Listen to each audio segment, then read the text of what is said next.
Ayan, kahit sa hindi nga tayo marunong magkilay, ay napabili na rin ako ng stencil na to.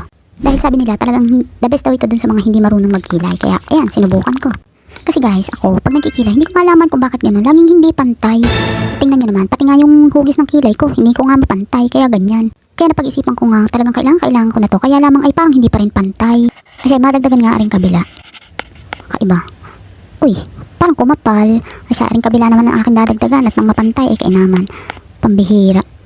Aba, ay parang naging higad na busog. Sandali, aking buburahin. Aba, ay hindi pala rin nabubura. Ay sandali, gamitan ko ng alcohol. Oh, maigi na lamang at may tissue din eh. Ay ayun laang at masakit at bagong ahit. Hala! Ay mukhang hindi effective are. Sandali, hanap pa ng iba. Ay siya, ay are, tubig at planggana. Ay sana na may effective din eh. Hindi ko alam na totoo pala na are hindi nabubura.